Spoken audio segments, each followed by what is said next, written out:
ಜಾಥಾದ ನೇತೃತ್ವ ಮತ್ತು ಹೊಣೆಗಾರಿಕೆಯನ್ನು ಹೊತ್ತು ಅದನ್ನ ಎಲ್ಲ ಕನಕಪುರ ತಾಲೂಕಿನ 31 ಪಂಚಾಯಿತಿಗಳಿಗೂ ಕೂಡ ಅದರ ಸಾರವನ್ನ ಅದರ ಒಂದು ವಿಚಾರವನ್ನ ತಿಳಿಸಬೇಕು ಅಂತಕ್ಕಂಥ ನಿಟ್ಟಿನಲ್ಲಿ ತಾವೆಲ್ಲರೂ ಕೂಡ ಈ ವೇದಿಕೆ ಮೇಲೆ ಇರ್ತಕ್ಕಂಥ ಎಲ್ಲ ಗೌರವಾನ್ವಿತರು ಅದರ ಜವಾಬ್ದಾರಿಯನ್ನು ಹೊತ್ತು ನಡೆದಿದ್ದಾರೆ. ಅವರೆಲ್ಲರಿಗೂ ಕೂಡ ನಾನು ಗೌರವಪೂರ್ವಕ ಧನ್ಯವಾದಗಳನ್ನು ತಿಳಿಸ್ತಾ ಮತ್ತು ಈ ಕಾರ್ಯಕ್ರಮವನ್ನು ಆಯೋಜನೆಗೊಳಿಸಿರ್ತಕ್ಕಂಥ ಸಮಾಜ ಕಲ್ಯಾಣ ಇಲಾಖೆ, ಪಂಚಾಯತ್ ರಾಜ್ ಇಲಾಖೆ ಎಲ್ಲ ಗೌರವಾನ್ವಿತ ನೌಕರ ಬಾಂಧವರಿಗೆ ಮತ್ತು ವೇದಿಕೆಯ ಮುಂಭಾಗದಲ್ಲಿರ್ತಕ್ಕಂಥ ಅರ್ಕೆರೆ ಗ್ರಾಮ ಪಂಚಾಯಿತಿ ವ್ಯಾಪ್ತಿಯ ಎಲ್ಲ ಗ್ರಾಮಸ್ಥರಿಗೆ ಮತ್ತು ವಿದ್ಯಾರ್ಥಿ ಮಿತ್ರರಿಗೆ ಮತ್ತು ಈ ಕಲಾ ತಂಡದ ಗೌರವಾನ್ವಿತ ಬಂಧುಗಳಿಗೆ ಮತ್ತು ಅಂಬೇಡ್ಕರ್ ಒಂದು ವೇಷವನ್ನ ಧರಿಸಿರ್ತಕ್ಕಂಥ ತದ್ರೂಪಿಯಾಗಿರ್ತಕ್ಕಂಥ ಯುವಕ ಮಿತ್ರರಿಗೆ ನಾನು ಗೌರವಪೂರ್ವಕವಾದಂಥ ಕೃತಜ್ಞತೆಗಳನ್ನು ಸಲ್ಲಿಸ್ತಾ, ಸಂವಿಧಾನ ಅಂತಂದ್ರೆ ಏನು?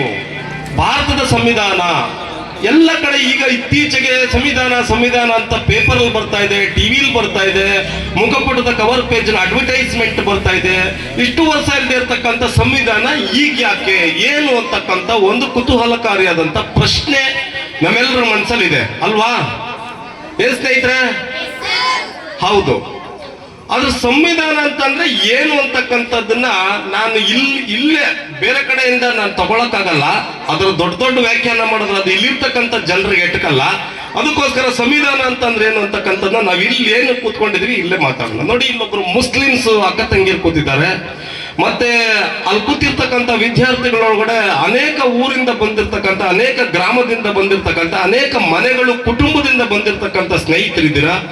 ಈ ವೇದಿಕೆ ಮೇಲೆ ಕೂತಿರ್ತಕ್ಕಂಥವ್ರು ಮುನುಜ್ಜೇಗೌಡರು ಇದ್ದಾರೆ, ಶಿವಲಿಂಗಣ್ಣವ್ರು ಇದ್ದಾರೆ, ಇವರೆಲ್ಲರೂ ಇದ್ದಾರೆ, ಉಪಾಧ್ಯಕ್ಷರಿದ್ದಾರೆ, ಚಂದ್ರೇಗೌಡರು ಇದ್ದಾರೆ, ಮತ್ತೆ ಅಧಿಕಾರಿ ವಲಯದವರು ಇದ್ದಾರೆ. ನಾನ್ ನಿಂತ್ಕೊಂಡು ಮಾತಾಡ್ತಾ ಇದ್ದೀನಿ ಅಲ್ವಾ? ಸೊ ನಾವೆಲ್ಲರೂ ಇಲ್ಲಿ ಒಂದು ಧರ್ಮ, ಒಂದು ಜಾತಿ, ಒಂದು ಉಪಜಾತಿ, ಒಂದು ಲಿಂಗಕ್ಕೆ ಸೇರಿದವರಲ್ಲ. ಈಗ ನನ್ನ ಗಂಡಸು, ಪಕ್ಕದಲ್ಲಿ ಕೂತಿರೋರು ಹೆಂಗ್ಸು, ಮತ್ತೆ ಅವ್ರು ಕೂತಿರ್ತಕ್ಕಂಥ ಜಾತಿನೇ ಬೇರೆ, ಇವ್ರು ಬಂದಿರ್ತಕ್ಕಂಥ ಜಾತಿನೇ ಬೇರೆ, ಇವ್ರು ಬಂದಿರ್ತಕ್ಕಂಥ ಧರ್ಮನೇ ಬೇರೆ, ಅವ್ರು ಬಂದಿರ್ತಕ್ಕಂಥ ಧರ್ಮನೇ ಬೇರೆ ಅಲ್ವಾ? ಸೊ ಈ ವಿಭಿನ್ನ ಆಚರಣೆಗಳೆಲ್ಲ ಉಳ್ಳಂತ ದೇಶ ಅಂತಂದ್ರೆ ಈ ಭಾರತ ದೇಶ ಮಾತ್ರ. ಪ್ರಪಂಚದಲ್ಲಿ ಇನ್ಯಾವ ದೇಶನೂ ಇಲ್ಲ.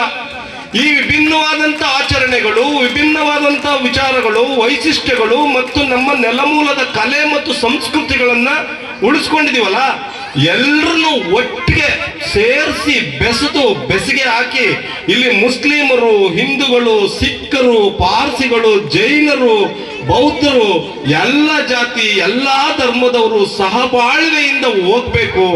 ನೋಡಪ್ಪ, ನೀನ್ ಇಸ್ಲಾಂ ಇದ್ರೆ ನಿನ್ನ ಮಸೀದಿಲಿ ಇಟ್ಕೋ, ನೀನ್ ಹಿಂದೂಗಳ ಭಗವದ್ಗೀತೆ ಇದ್ರೆ ನಿನ್ ದೇವಸ್ಥಾನದಲ್ಲಿ ಮಡಿಕೋ, ನೀನು ಬೌದ್ಧರ ತ್ರಿಪಿಟಕ ಇದ್ರೆ ನಿನ್ನ ವಿಹಾರದಲ್ಲಿ ಮಡಿಕೋ, ಜೈನರ ವಿಚಾರ ಇದ್ರೆ ನಿನ್ನ ಬಸದಿಲ್ ಮಡಿಕೋ, ಮತ್ತೆ ಗುರುನಾನಕರ ಒಂದು ಗುರುಗ್ರಂಥ ಸಾಹೇಬ ಇದ್ರೆ ನಿನ್ನ ಸಿಖ್ ಧರ್ಮ ಗ್ರಂಥಗಳನ್ನ ಮಡಿಕೋ. ಆದ್ರೆ ಈ ದೇಶದ ವಿಚಾರಕ್ಕೆ ಈಚೆಗೆ ಬಂದಾಗ ನಿನಗೆಲ್ರಿಗೂ ಇರ್ತಕ್ಕಂಥದ್ದು ಪ್ರಜಾಪ್ರಭುತ್ವವನ್ನ ಪಾಲನೆ ಮಾಡಕ್ಕೆ ನಾನು ಕೊಟ್ಟಿರೋದೇನು ಅಂತಂದ್ರೆ ಸಂವಿಧಾನ ಅಂತಕ್ಕಂಥ ಗ್ರಂಥ.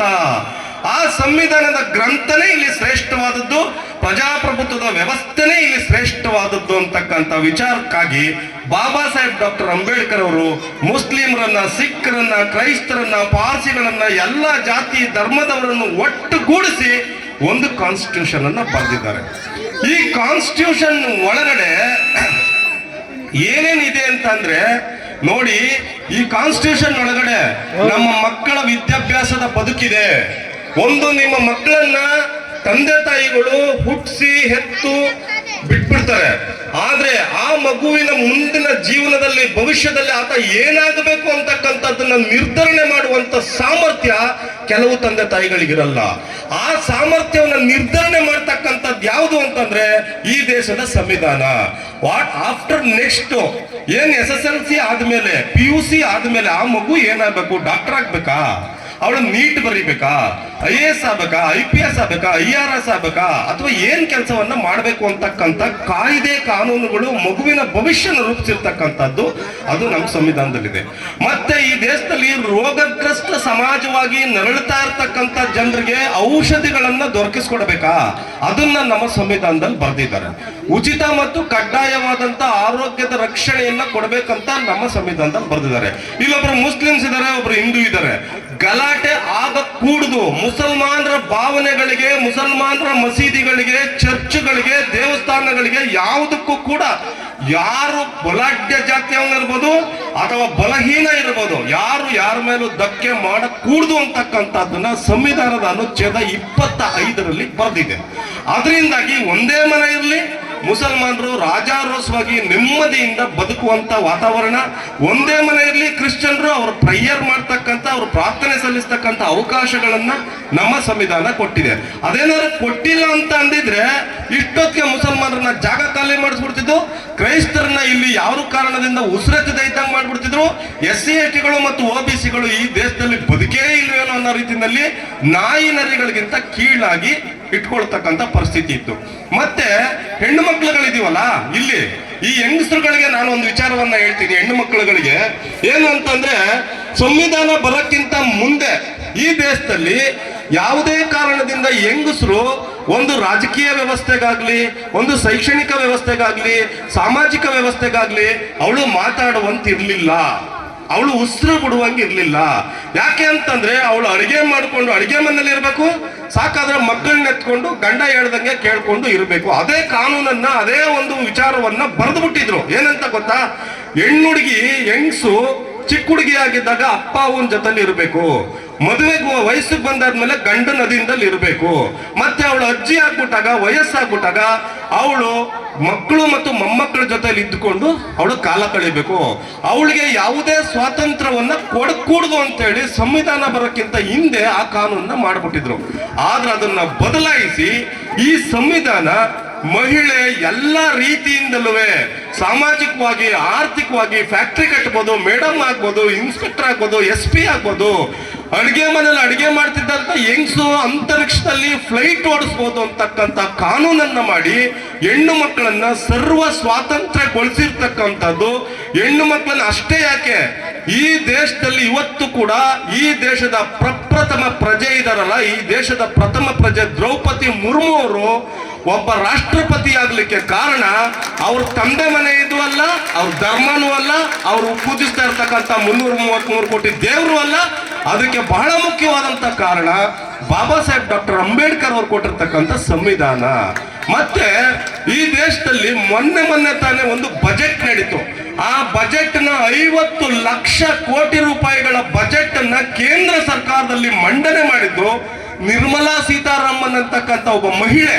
ಆ ಮಹಿಳೆಗೆ ಅವಕಾಶವನ್ನ ಕಲ್ಪಿಸಿಕೊಟ್ಟಿದ್ದಲ್ಲ, ಅದು ನಮ್ಮ ಸಂವಿಧಾನ. ಈ ದೇಶದಲ್ಲಿ ಇಂದಿರಾ ಗಾಂಧಿ ಅವ್ರನ್ನ ಪ್ರಧಾನ ಮಂತ್ರಿ ಮಾಡಿದ್ದು ಮೋತಿಲಾಲ್ ನೆಹರೂನೂ ಅಲ್ಲ, ಜವಾಹರ್ಲಾಲ್ ನೆಹರೂನೂ ಅಲ್ಲ, ಅವ್ರ ಶ್ರೀಮಂತಿಕೆನೂ ಅಲ್ಲ. ಅವರನ್ನ ಈ ದೇಶಕ್ಕೆ ಪ್ರಧಾನ ಮಂತ್ರಿ ಮಾಡಿದ್ದು ಬಾಬಾ ಸಾಹೇಬ್ ಡಾಕ್ಟರ್ ಅಂಬೇಡ್ಕರ್ ಅವರು ಕೊಟ್ಟಿರ್ತಕ್ಕಂಥ ಕಾನ್ಸ್ಟಿಟ್ಯೂಷನ್ ಮಕ್ಕಳೇ. ಇಂಥ ಕಾನ್ಸ್ಟಿಟ್ಯೂಷನ್ ಇದೆಯಲ್ಲ, ಈ ಕಾನ್ಸ್ಟಿಟ್ಯೂಷನ್ ಅನ್ನ 75 ವರ್ಷಗಳಿಂದ ಇದನ್ನ ಪ್ರಚಾರ ಮಾಡ್ಬೇಕಾಗಿತ್ತಲ್ವಾ? ಇನ್ನ ಮುಂದಕ್ಕೆ ಕಾನ್ಸ್ಟಿಟ್ಯೂಷನ್ ಇಂದ ಏನೇನ್ ಬಂದಿದೆ ಅಂತ ಹೇಳ್ತೀನಿ ಕೇಳಿ. ಈ ಅರಕೆರೆ ಗ್ರಾಮದಲ್ಲೇನೆ 1950 ಜನವರಿ 26ಕ್ಕೆ ಸಂವಿಧಾನ ಬರೋದಕ್ಕಿಂತ ಹಿಂದೆ ಒಂದು ರಸ್ತೆ ಇರಲಿಲ್ಲ, ಓಣಿಲಿ ಓಡಾಡಬೇಕಾಗಿತ್ತು, ದನಿ ಓಣಿಲಿ ಓಡಾಡಬೇಕಾಗಿತ್ತು. ನಮ್ಮ ಹೊಲಕ್ಕೆ ಹೋಗ್ಬೇಕು ಅಂತಂದ್ರೆ ಬೆಳೆ ಬೆಳ್ಕೊಂಡಿರ್ತಕ್ಕಂಥದ್ರೆಲ್ಲ ಹೆಂಗಸರು ಮಕ್ಕಳೆಲ್ಲ ನುಗ್ಗಿ ಓಡಾಡಬೇಕಾಗಿತ್ತು. ಯಾಕೆ ಅಂತಂದ್ರೆ ಆಗ ದೇಶವನ್ನ, ರಾಜ್ಯವನ್ನ ಆಳ್ವಿಕೆ ಮಾಡ್ತಾ ಇದ್ದವರು ರಾಜ ಆಗಿದ್ದ. ಅವನ್ನ ನಾವು ಮೀಟ್ ಮಾಡ್ಬೇಕು ಅಂತಂದ್ರೆ ಸಾಧ್ಯವೇ ಇರಲಿಲ್ಲ ರಾಜರನ್ನ ಮೀಟ್ ಮಾಡಕ್ಕೆ. ಅವನೆಲ್ಲ ತಮಿಳುನಾಡಿನ ತಿರುವಾಂಕೂರ್ನಲ್ಲೋ ಇಲ್ಲ ಮದ್ರಾಸ್ನ ಚೆನ್ನೈನಲ್ಲೋ ವಾಸ ಮಾಡ್ತಾ ಇದ್ದ. ಆಗ ಅವನನ್ನ ನೋಡಕ್ಕಾಯ್ತಲ್ಲ, ಅವನು ಯಾವತ್ತಾದ್ರೂ ಈ ಕಡೆ ಯಾವ್ದಾದ್ರು ಒಂದು ಕಾರಣಕ್ಕೆ ಬರ್ತಾನೆ ಅಂದಾಗ ಅಷ್ಟೇ ಆ ರೋಡ್ ಕ್ಲೀನ್ ಆಗ್ತಿತ್ತು. ಅದನ್ನ ಬಿಟ್ರೆ ಓಣಿಲೇ ಓಡಾಡಬೇಕಾಗಿತ್ತು. ಆದ್ರೆ 1950 ಜನವರಿ 26 ನಂತರ ಈ ದೇಶಕ್ಕೆ ಸಂವಿಧಾನ ಬಂತಲ್ಲ, ಆ ಸಂವಿಧಾನದಲ್ಲಿ ಕೆಲವು ಮೂಲಭೂತ ಹಕ್ಕುಗಳು ಮತ್ತು ಮೂಲಭೂತ ಸೌಕರ್ಯಗಳನ್ನ ಅಳವಡಿಸಿದ್ರು. ಅದನ್ನ ಮೇಂಟೈನ್ ಮಾಡೋದಕ್ಕೆ ಒಂದು ಪಂಚಾಯತ್ ರಾಜ್ ಇಲಾಖೆಯನ್ನ ತೆಗೆದ್ರು. ಆ ಪಂಚಾಯತ್ ರಾಜ್ ಇಲಾಖೆಗೆ ಒಂದಷ್ಟು ಜವಾಬ್ದಾರಿಗಳನ್ನ ಕೊಟ್ರು. ಆ ಜವಾಬ್ದಾರಿಗಳೇನು ಅಂತಂದ್ರೆ, ಹಲವಾರು ರಸ್ತೆಗಳನ್ನ ಮಾಡಬೇಕು. ಈ ರಸ್ತೆಗಳು ಸಾಲಲ್ವಾ, ನಮ್ಮ ಹೊಲಕ್ಕೆ ನಮ್ಮ ದಾರಿ ಅಂತ ಮಾಡು, ನಮ್ಮ ಹೊಲದಲ್ಲೇ ನಮ್ಮ ರಸ್ತೆಯನ್ನ ಮಾಡು. ಮತ್ತೆ ಇದಕ್ಕೊಂದು ಹೆದ್ದಾರಿ ಮಾಡಿ, ಈ ಹೆದ್ದಾರಿ ತಮಿಳುನಾಡನ್ನ, ಆಂಧ್ರ ಪ್ರದೇಶವನ್ನ, ಬೇರೆ ಬೇರೆ ರಾಜ್ಯಗಳನ್ನ ಬೆಸೆಯುವಂತೆ ಮಾಡಿ ಅಂತೇಳಿ ಒಂದಷ್ಟು ರಸ್ತೆಗಳನ್ನ, ಆಸ್ಪತ್ರೆಗಳನ್ನ, ಇಡೀ ಇವತ್ತೇನು ಮಾಡರ್ನೈಸ್ ಪ್ರಪಂಚ ಇದೆಯಲ್ಲ, ಈ ಮಾಡರ್ನೈಸ್ ಪ್ರಪಂಚವನ್ನ ನಿರ್ಮಾಣ ಮಾಡಿದ್ದು ಯಾವುದು ಅಂತಂದ್ರೆ ಕಾನ್ಸ್ಟಿಟ್ಯೂಷನ್, ಸಂವಿಧಾನ. ಸಂವಿಧಾನ ಬರ್ಲಿಲ್ಲ ಅಂತ ಅಂದಿದ್ರೆ ಇವತ್ತು ಎಮ್ಮೆ ಮೇಯಿಸ್ತಕ್ಕಂಥ ರಸ್ತೆನಲ್ಲೇ ನಾವೆಲ್ಲರೂ ಓಡಾಡಬೇಕು. It is the beauty of the democracy, it is the beauty of the constitution. ನೋಡಿ ಅಲ್ವಾ, ಇಂಥ ಅವಕಾಶಗಳನ್ನ ಕೊಟ್ಟಿದಾರಲ್ಲ, ಈ ಅವಕಾಶಗಳನ್ನ ಕೊಟ್ಟಿರ್ತಕ್ಕಂಥ ಸಂವಿಧಾನದ ಅನುಚ್ಛೇದಗಳನ್ನ, ಪರಿಚ್ಛೇದಗಳನ್ನ, ಸಣ್ಣ ಪುಟ್ಟ ಕಾನೂನುಗಳನ್ನ, ಮೂಲಭೂತ ಹಕ್ಕು ಮತ್ತು ಕರ್ತವ್ಯಗಳನ್ನ, ಆಸ್ತಿ ರಕ್ಷಣೆ ಹಕ್ಕುಗಳನ್ನ, ಮಹಿಳೆಯರಿಗಿರ್ತಕ್ಕಂಥ ಹಕ್ಕುಗಳನ್ನ ಎಲ್ಲ ದೇವಸ್ಥಾನಗಳಲ್ಲಿ, ಚರ್ಚ್ಗಳಲ್ಲಿ, ಮಸೀದಿಗಳಲ್ಲಿ, ಮತ್ತೆ ಸಾರ್ವಜನಿಕ ಸಭೆ ಸಮಾರಂಭಗಳಲ್ಲಿ, ಟಿವಿಗಳಲ್ಲಿ, ರೇಡಿಯೋಗಳಲ್ಲಿ, FM-ಗಳಲ್ಲಿ, ಪಠ್ಯ ಪುಸ್ತಕಗಳಲ್ಲಿ ಹೇಳ್ಬೇಕಾಗಿತ್ತಲ್ವಾ? ಹೇಳ್ಬೇಕಾಗಿತ್ತು ತಾನೆ? ಒಬ್ರಾದ್ರೂ ಹೇಳಿದಾರ? 75 ವರ್ಷ ಕಳೆದೋಗದೆ ಇವತ್ತು ಗಂಟ ಅದನ್ನ ಆಚರಣೆ ಮಾಡ್ತಾ ಇದ್ದೇನು ಅಂತಂದ್ರೆ ಗಣರಾಜ್ಯೋತ್ಸವ ಅಂತ ಮಾಡ್ತಾ ಇದ್ರು, ಗಣತಂತ್ರ ಅಂತ ಮಾಡ್ತಾ ಇದ್ರು. ಯಾಕೆ ಗಣರಾಜ್ಯೋತ್ಸವ ಅಂತ ಮಾಡ್ತಾ ಇದ್ರು? ಡೈರೆಕ್ಟ್ ಆಗಿ ಸಂವಿಧಾನ ದಿನಾಚರಣೆ ಅಂತ ಮಾಡ್ಬೋದಿತ್ತಲ್ರಿ? ಯಾಕೆ ಗಣರಾಜ್ಯೋತ್ಸವ ಅಂತ ಮಾಡಿದ್ರಿ? ಡೈರೆಕ್ಟ್ ಆಗಿ ಸಂವಿಧಾನ ದಿನಾಚರಣೆಗೆ ಗಾಂಧಿ ಮಹಾತ್ಮ ಹುಟ್ಟಿದ ದಿನ ಏನಂತ ಮಾಡ್ತಾರಪ್ಪ? ಗಾಂಧಿ ಜಯಂತಿ ಅಂತ ಮಾಡ್ತಾರೆ ತಾನೆ. ಸ್ವತಂತ್ರ ಬಂದ ದಿನ ಏನಂತ ಮಾಡ್ತಾರಪ್ಪ? ಸ್ವಾತಂತ್ರ್ಯ ದಿನಾಚರಣೆ ಅಂತ ಮಾಡ್ತಾರೆ ತಾನೆ. ಆದ್ರೆ ಸಂವಿಧಾನ ಬಂದಿರತಕ್ಕಂತ ದಿನವನ್ನ ಸಂವಿಧಾನ ದಿನ ಅಂತ ಯಾಕೆ ಮಾಡ್ಲಿಲ್ಲ? ಯಾಕೆ ಮಾಡ್ಲಿಲ್ಲ ಅಂತಂದ್ರೆ, ಅದು ಯಾಕೆ ಮಾಡಿಲ್ಲ ಅಂತಂದ್ರೆ, ಸಂವಿಧಾನ ದಿನವನ್ನ ಸಂವಿಧಾನ ದಿನ ಅಂತ ಮಾಡಿಬಿಟ್ರೆ ಹಳ್ಳಿಲಿರ್ತಕ್ಕಂಥ ಮಕ್ಕಳುಗಳಿಗೆ ಅದರ ವಿಚಾರಗಳು ಗೊತ್ತಾಗುತ್ತೆ, ಪಂಚಾಯತ್ನಲ್ಲಿರ್ತಕ್ಕಂಥವ್ರಿಗೆ ಅದ್ರ ಮಾಹಿತಿಗಳು ಗೊತ್ತಾಗುತ್ತೆ, ಅಸೆಂಬ್ಲಿನಲ್ಲಿರ್ತಕ್ಕಂಥವ್ರಿಗೆ ಅದ್ರ ವಿಚಾರ ಗೊತ್ತಾಗುತ್ತೆ. ಅದನ್ನ ಇಂಪ್ಲಿಮೆಂಟ್ ಮಾಡಿ ಅಂತ ಹಿಡ್ಕೋತಾರೆ. ಪ್ರತಿಯೊಂದು ಕಾಯ್ದೆ, ಪ್ರತಿಯೊಂದು ಹಕ್ಕುಗಳನ್ನು ನಮ್ಗೆ ತಿಳಿಸ್ರಿ, ಅದ್ರಲ್ಲಿ ಏನಾರ ಹೇಳ್ರಿ ಅಂತ ಹಿಡ್ಕೋತಾರೆ. ಅದಕ್ಕೆ ಇವ್ರಿಗೆ ಸಂವಿಧಾನವನ್ನ ಮಾತ್ರ ಕೈಗೆಟಕಿಸಬಾರ್ದು ಅಂತ ಅಂದ್ಬಿಟ್ಟು ಅದನ್ನ ಮುಚ್ಚಿಟ್ಬಿಟ್ಟಿದ್ರು.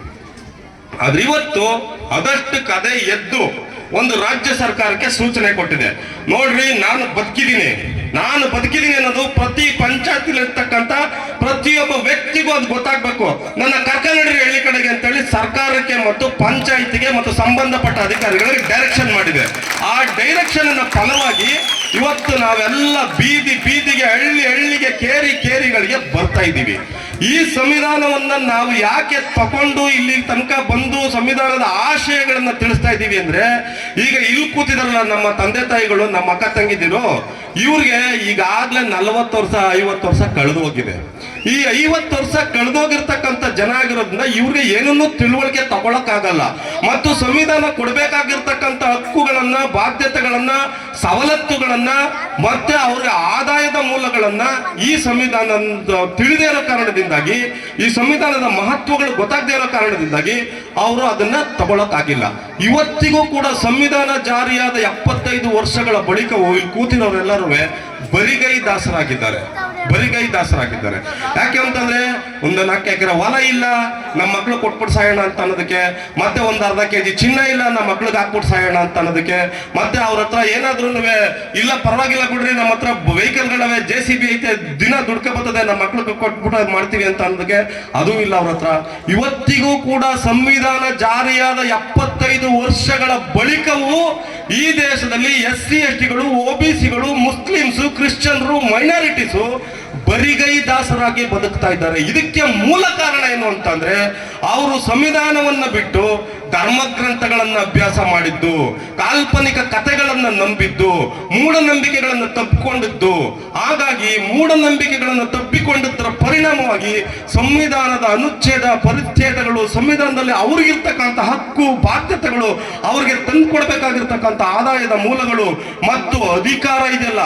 ನಮ್ಮ ವೆಂಕಟಾಚಲ ಅವರು ಒಂದು ಹಾಡು ಹೇಳ್ತಾರೆ, ಒಂದು ಹಾಡಿನಲ್ಲಿ ಒಂದು ಸಾಲ ಹೇಳ್ತಾ ಇದ್ರು, ಅಧಿಕಾರಹೀನತೆ ಅಸ್ಪೃಶ್ಯತೆ ಅಂತ. ಅಧಿಕಾರಹೀನತೆ ಇದೆಯಲ್ಲ, ಪವರ್ ಇದ್ರೆ ನಿಮ್ಮನ್ನ ಯಾರು ಅನ್ಟಚಬಿಲಿಟಿ ಮಾಡಲ್ಲ, ನಿಮ್ಮನ್ನ ಯಾರು ಟಚ್ ಮಾಡಲ್ಲ. ಪವರ್ಲೆಸ್ ಪೀಪಲ್, ಪವರ್ಲೆಸ್ ಅಧಿಕಾರ ಇಲ್ಲದೆ ಇರ್ತಕ್ಕಂಥ ಜನರಿಗೆ ಮಾತ್ರ ಅನ್ಟಚಬಿಲಿಟಿ ನಡೆಯೋದು. ಸೊ ಆದ್ರಿಂದ ಈ ಸಂವಿಧಾನವನ್ನ ಕಾಯುವಂತ, ಕಾಪಾಡುವಂತ, ಈ ಸಂವಿಧಾನವನ್ನ ಕಾಲಕ್ಕೆ ವೃದ್ಧಿಗೊಳಿಸಿ ಜನಸಾಮಾನ್ಯರಿಗೆ ತಿಳಿಸುವಂತ ಕೆಲಸವನ್ನ ಬಾಬಾ ಸಾಹೇಬ್ ಡಾಕ್ಟರ್ ಅಂಬೇಡ್ಕರ್ ಅವರು ಸಂವಿಧಾನವನ್ನು ರಚನೆ ಮಾಡಿದ ಮೇಲೆ ಒಂದು ಕಾರ್ಯಾಂಗಕ್ಕೆ, ಒಂದು ನ್ಯಾಯಾಂಗಕ್ಕೆ ಮತ್ತು ಪತ್ರಿಕಾ ರಂಗಕ್ಕೆ ಹಾಗೂ 4 ಅಂಗಗಳ ಮೇಲೆ ಇದನ್ನ ನಿಲ್ಲಿಸಿದ್ರು. ಕಾರ್ಯಾಂಗ, ನ್ಯಾಯಾಂಗ, ಪತ್ರಿಕಾ ರಂಗ ಮತ್ತೆ ಶಾಸಕಾಂಗ. ಈ 4 ಅಂಗಗಳ ಮೇಲೆ ನಿಲ್ಸಿದ್ರಲ್ಲ, ಈ 4 ಅಂಗಗಳು ಕೂಡ ಶಾಸಕಾಂಗದವರು ಸರಿಯಾದಂತ ರೀತಿಯಲ್ಲಿ ಶಾಸನ ಮಾಡಿ, ಏನ್ ಶಾಸನ ಅಂತಂದ್ರೆ ಏನ್ ಗೊತ್ತಾ, ಸಂವಿಧಾನದಲ್ಲಿ ಇರ್ತಕ್ಕಂಥದ್ದನ್ನ ಕ್ಯಾಬಿನೆಟ್ ನಲ್ಲಿ ಚರ್ಚೆ ಮಾಡಿ ಅದನ್ನ ಶಾಸನ ಮಾಡಿ ಅದನ್ನ ಜನಸಾಮಾನ್ಯರ ಕೈಗೆ ತಿಳಿಸ್ತಕ್ಕಂಥದ್ದು, ಅದಕ್ಕೆ ಶಾಸಕಾಂಗ ಅಂತ ಮಾಡಿರೋದು. ಆ ಶಾಸಕಾಂಗ ಕೂಡ ಸಂವಿಧಾನವನ್ನ ಸಮರ್ಥವಾಗಿ ಅರ್ಥೈಸಿ ಸಮರ್ಥವಾಗಿ ಮಕ್ಕಳ ಕೈಗೆ, ದೊಡ್ಡವ್ರ ಕೈಗೆ ಆ ಸಂವಿಧಾನದ ಸವಲತ್ತುಗಳನ್ನು ತಲುಪಿಸೋದ್ರಲ್ಲಿ ವಿಫಲವಾಗಿದೆ. ಅದೇ ರೀತಿ ನ್ಯಾಯಾಂಗ ಕೂಡ ನ್ಯಾಯದಾನವನ್ನ ಮಾಡೋದ್ರಲ್ಲಿ ವಿಫಲ ಆಗೋಗಿ ಇವತ್ತೇನ್ ಮಾಡ್ತಾ ಇದೆ ಗೊತ್ತಾ ನ್ಯಾಯಾಂಗ? ಇವತ್ತು ಕೋರ್ಟ್ಗೆ ಎಲ್ಲೇ ಇದ್ರು, ಯಾರೇ ಇದ್ರು ಕೋರ್ಟ್ಗೆ ತಗೊಂಡ್ಬಂದು ಹಾಕ್ರಿ 438 ಅಲ್ಲಿ, 437 ಅಲ್ಲಿ, 439 ಅಲ್ಲಿ ಅರ್ಜಿನ ಅಂತ ಹೇಳ್ತಿದ್ದಂತ ಕೋರ್ಟು ಹಿಂಗ್ ಮಾಡಬೇಡಿ,